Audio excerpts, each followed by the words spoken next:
Thank you. Okay, so hi, I'm Jesse. I'm going to be co-presenting with my colleague Matthieu.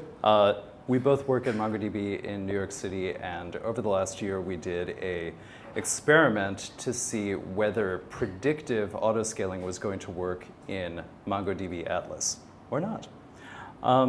So MongoDB, as I hope you know, we make a NoSQL document database, so we store data in this binary format that's sort of JSON-like, and you can query it with the MongoDB query language, which is an increasingly rich and expressive JSON-like query language. And we've got, these days, strong consistency, ACID transactions, high availability, as we were talking about earlier, Phil. If you remember MongoDB from 10 or 12 years ago, we've come a long way. People know what I'm talking about. So MongoDB is usually deployed as a 3-node replica set. So you've got your data on 3 database servers.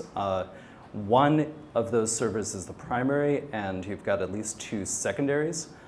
Clients send all of their reads and writes to all of their writes to the primary, and the secondaries replicate those writes, usually within a few milliseconds. And then clients can read from the primary or from the secondaries. So the secondaries provide query scaling, but the main purpose of the secondaries is just hot standby. So if the primary fails, then one of the secondaries takes over within a few seconds.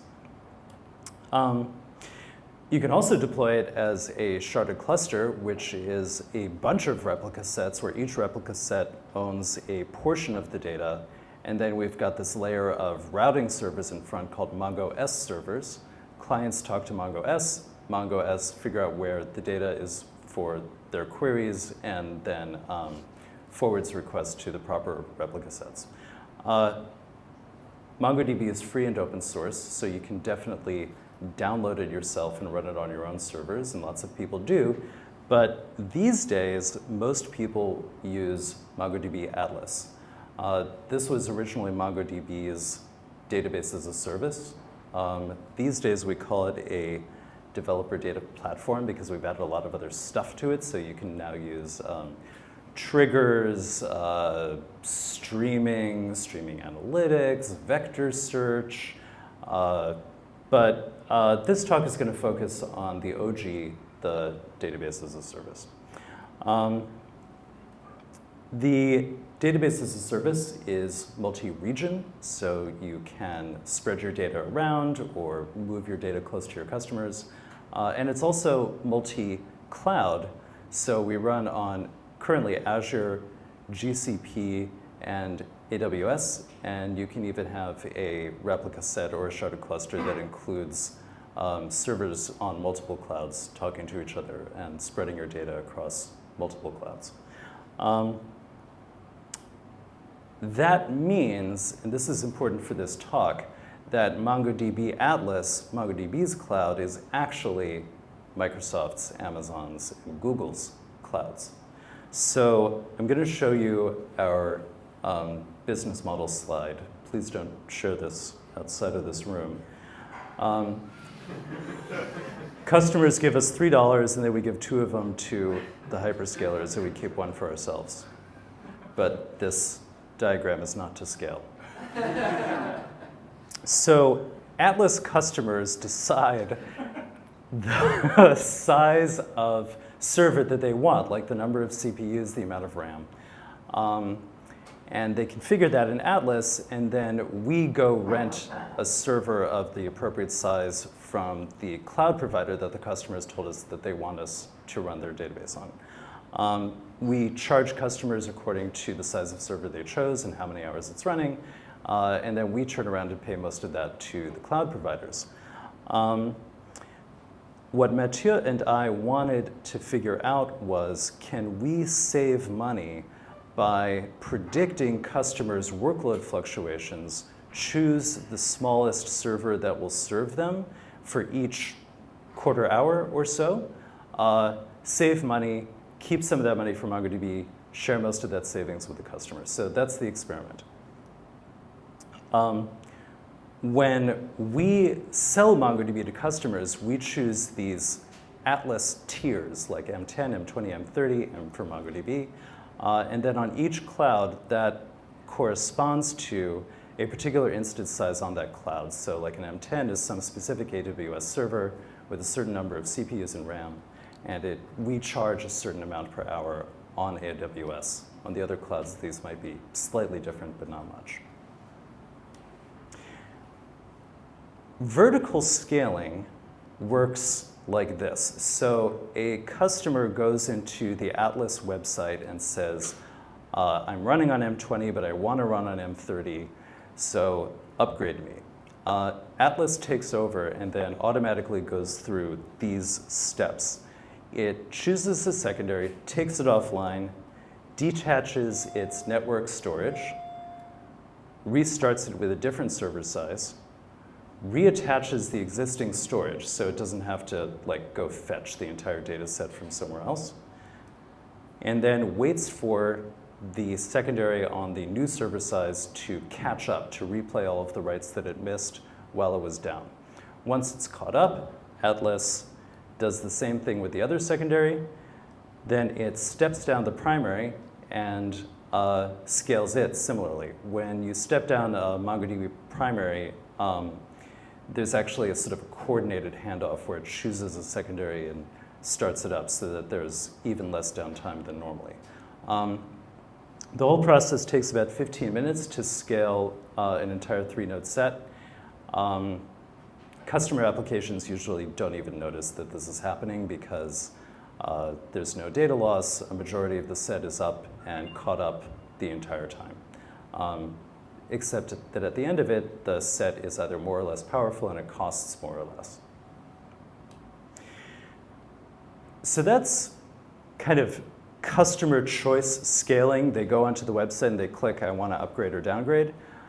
They can also opt into auto scaling, but that's really pretty primitive today. This is what motivated us to try to do something better.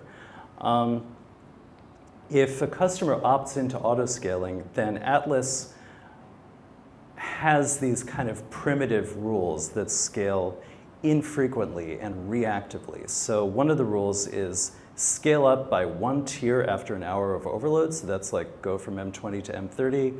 If your CPU has been 75% or worse on average for an hour, you're looking at me like disbelief, I'm sorry. Or scale down by 1 tier after 24 hours of underload. We want to be very conservative and not hurt people's performance. Underload is 50% CPU or less. And again, this is 1 tier. So even if you really should go from M60 all the way to M10, we don't do that. We just go down by 1 tier a day. So you could be paying too much for a long time, or worse, you could be overloaded for a long time. Clusters can be overloaded or underloaded for a long period, and this is particularly bad because they are already overloaded when they start to scale up, which is bad for performance and might even be so bad that it interferes with the scaling operation itself. So that's the disappointing present, and Matthieu and I envisioned this glorious future where we would predict workload fluctuations. We would know how the demand rises and falls, and so we can scale up just before the extra capacity is needed and then scale down as soon as it isn't anymore.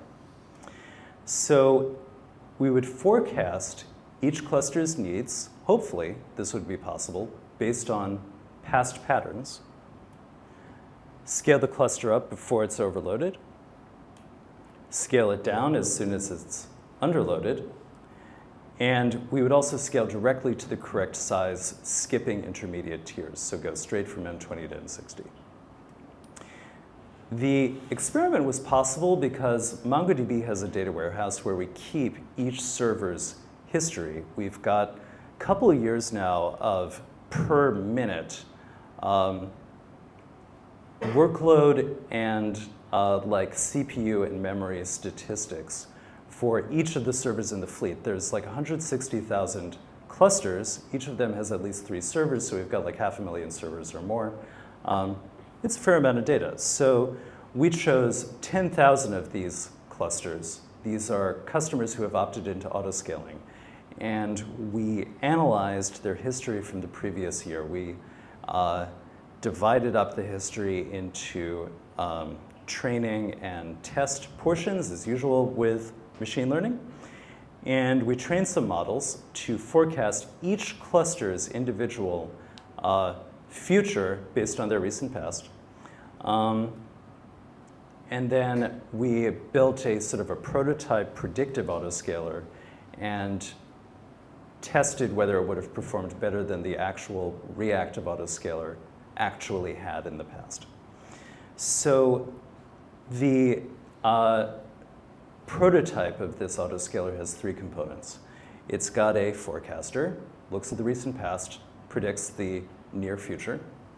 We've got a thing called an estimator, which it could work for any cluster, and it just, given some inputs, like you're running on an M20 on AWS and you're serving 40,000 queries per second, how much CPU do I think that will require?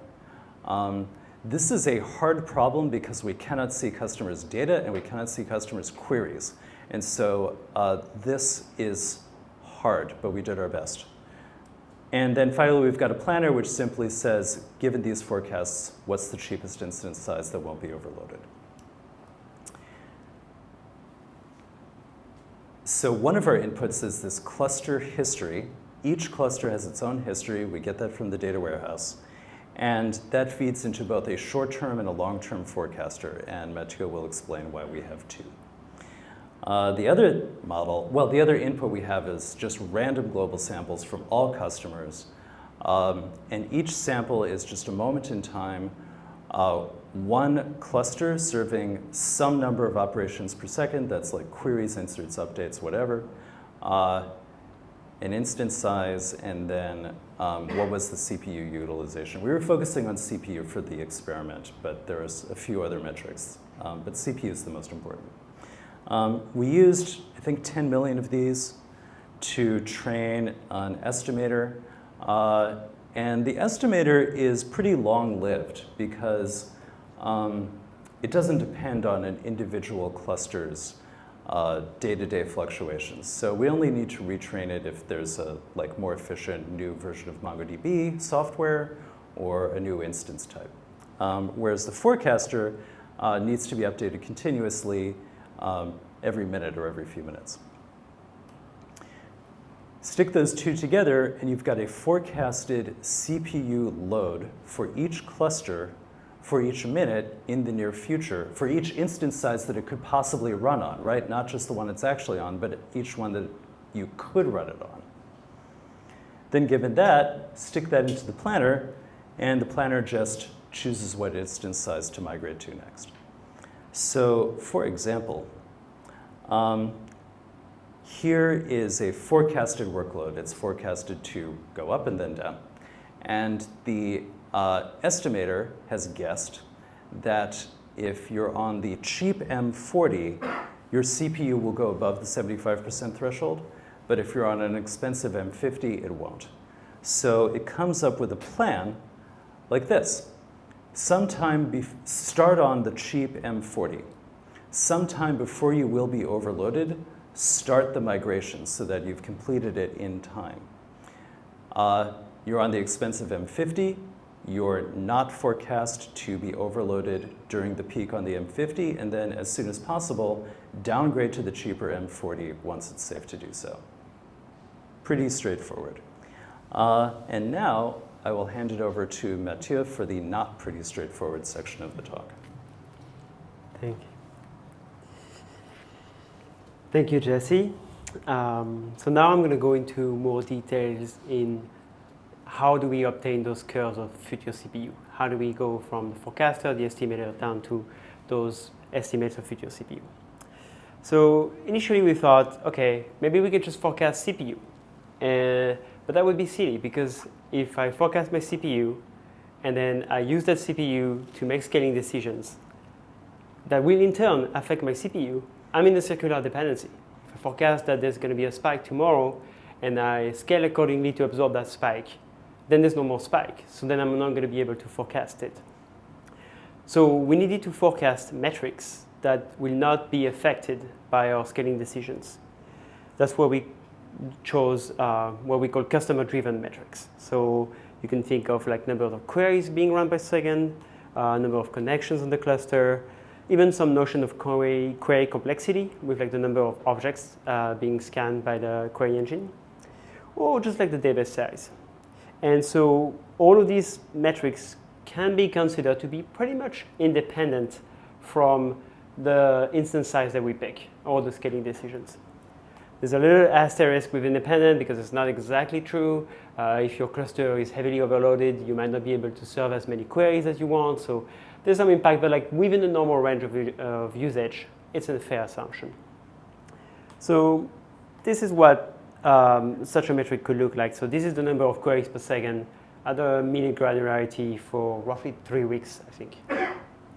And what you see is it's not randomly distributed. You get some sort of daily pattern, night and day. It could be some daily fluctuation on some retail website, for instance. And you also see some weekly pattern where you have the 5 clear weekdays with some of those daily spikes, and you get pretty much no traffic on the weekends. This is what we call seasonal components, seasonal variations. And they're very interesting for us because they tend to be very predictable. They tend to really repeat in the future. So if we're able to model them, it's very easy to then scale accordingly. So, and we actually found that this is quite prevalent for our clusters, for our customers. More than half of them have those daily seasonal patterns, and about a quarter of them have the weekly ones too. So how do we forecast them? The way we forecast is we use a model called MSTL, which stands for multi-seasonal trend decomposition using LOS.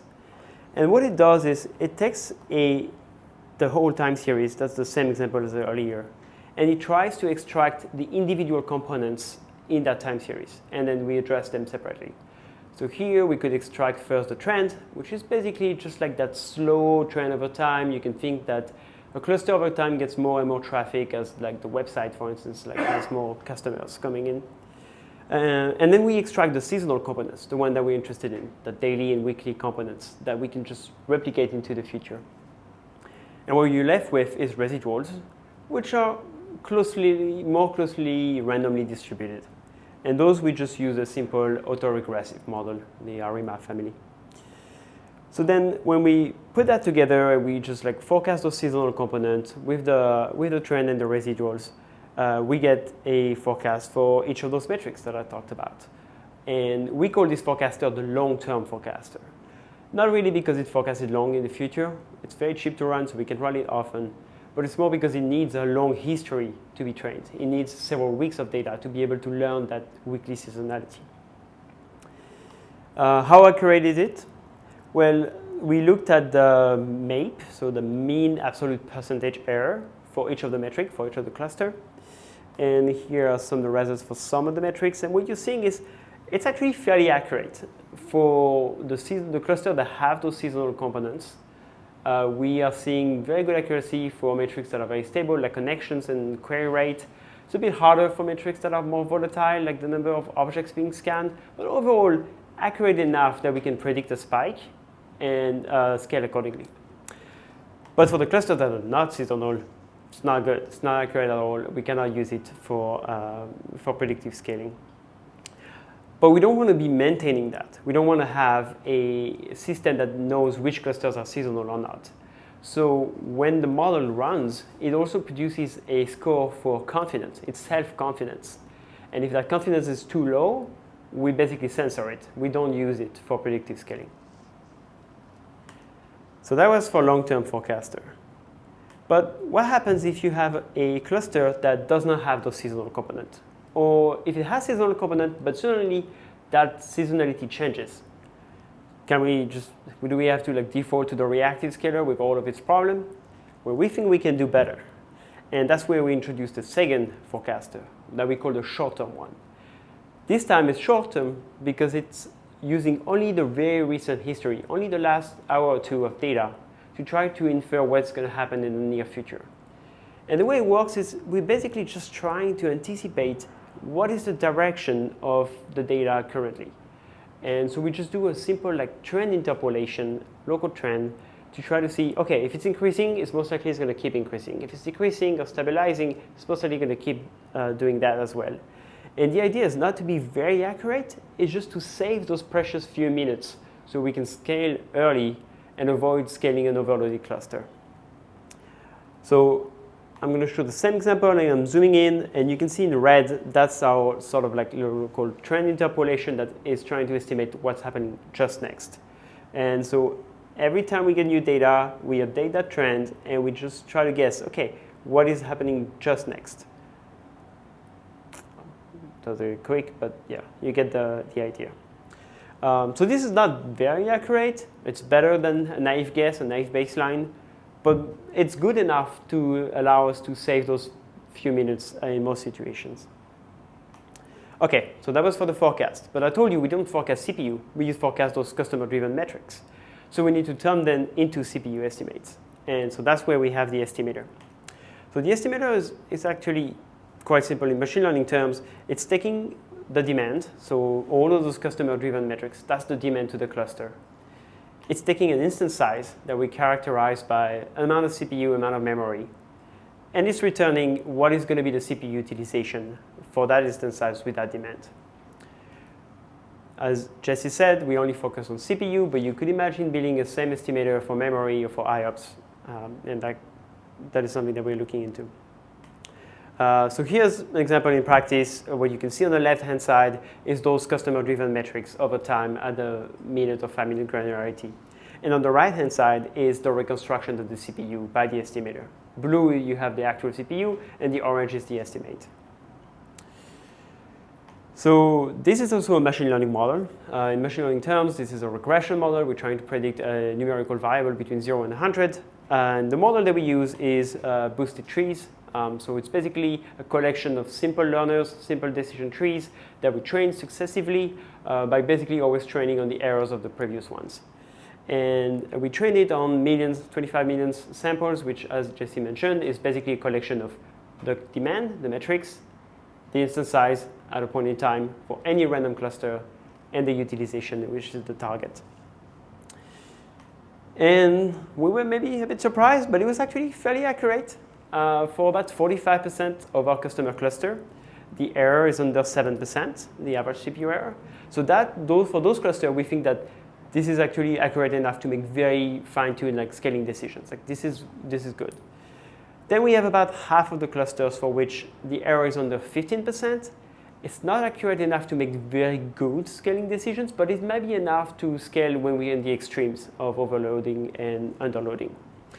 And then you have a remaining 13% of clusters for which the accuracy is the error is above 15%. For those, we're not accurate enough, so we would not want to use predictive scaling for those.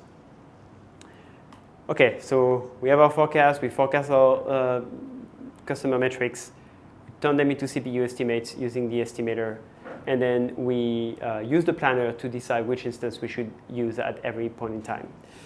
When we put it all together, that's our prototype that we ran on historical data, and we compared it to what was running at the time, which was the reactive scaler.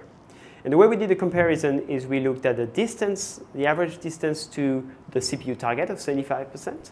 We looked at the percentage of time that the cluster was overloaded and the percentage of time that the cluster was underloaded.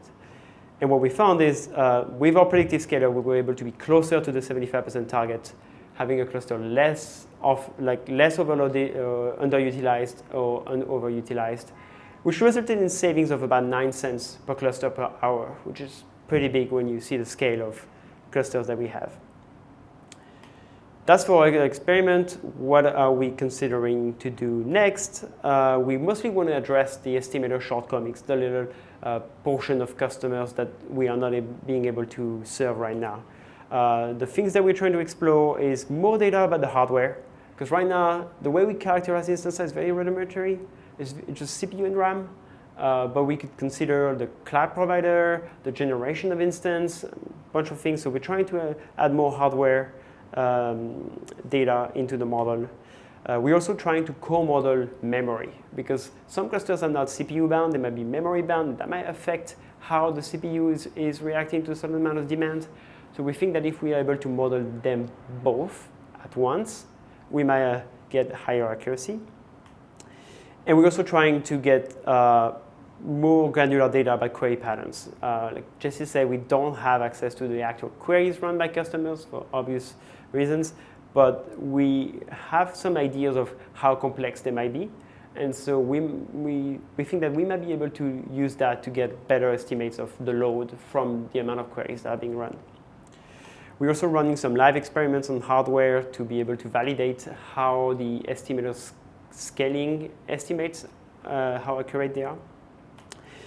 And eventually the idea is to release this into our customer's cluster and to work alongside the reactive scaler. So the predictive scaler would run when it feels confident in its forecast, when it feels like it's accurate enough on historical data, and when something wrong happens or it cannot run, reactive scaler would take over. We don't have a release date yet, but it should be coming in the near-ish future. And that's it for our experiment. We're ready for questions.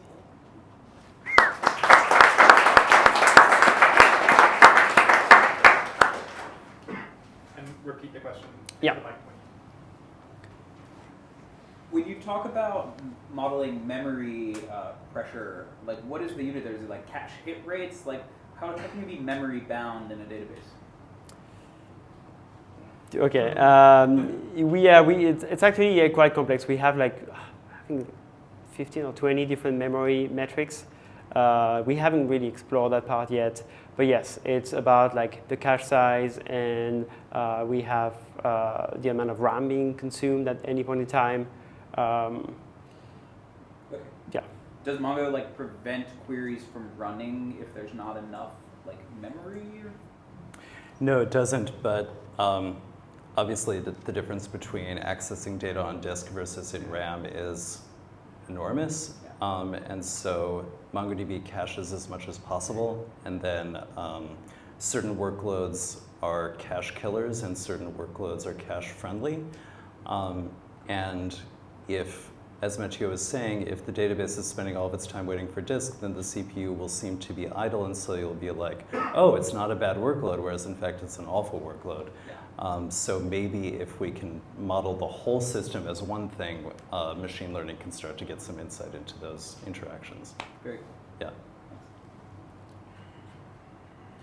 Do you ever run into issues where instances are just not available when you have to scale? Like, I guess when you're getting closer to try and predict earlier on, or like close to the edge of when things are needed, is that ever a problem, or do you just like use common enough instances? The question was whether when we want to scale, instances are not available from the cloud provider, and I don't know. I haven't heard of that. I think we use common enough instances that the market is bigger than our demand. How quickly are you making the decision to scale up or scale down? Because as we saw with the short-term predictor, the example we saw is that the trend goes up and then it goes down, but it might also just keep fluctuating up and down, right? So does it scale down the first time and then waits to scale down next, assuming that it's... So the question is, how quickly do we make the decision to scale up or down, given that fluctuations could be at a higher frequency than the actual duration of the scaling operation itself? So we keep that in mind, and the planner tries to find the cheapest size of server that will satisfy the demand for as long as would be required before it would have to scale again. So since scaling takes about 15 minutes, we make up a plan that doesn't require us to scale more often than every 15 minutes. In the red shirt. So if I'm understanding correctly, there's like there's benefit from making a decision more quickly on the up and the down, and then there's also benefit from jumping more notches on the up and the down. And I'm wondering what percentage of the benefit, the overall improvement, you think comes from each, how would you divide, if you've done testing to figure out, is it one or the other, or is it both equally? So the question is, compared to the reactive scaler, which only scales by one instance size at a time, how much does the predictive scaler benefit from prediction versus from scaling by multiple tiers at a shot? Matthieu, do you have an opinion? Actually, I don't think I really looked in detail into that answer, but from looking at the data, it's rare that we have a cluster that needs to scale by more than one instance size. So most of the time, I think the gains are from scaling at the right time, rather than having to scale multiple tiers. How do you determine the confidence, like when you're deciding whether or not you want to scale? Yeah, so the question is, how do we determine the confidence in the model? So we use how good of a fit the machine learning model, like how well fitted it is to the historical, the near history. So we train it on the long history, but then we look at the fitted value, the fitted score on like the recent history.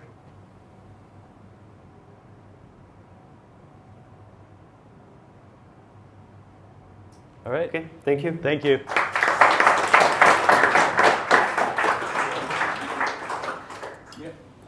All right, thanks folks again for coming. I think, actually I'm not sure. There might be more food, and if there is, you should eat it. And you're welcome to hang out for a while. A bunch of us normally head over to the Strong Brewery.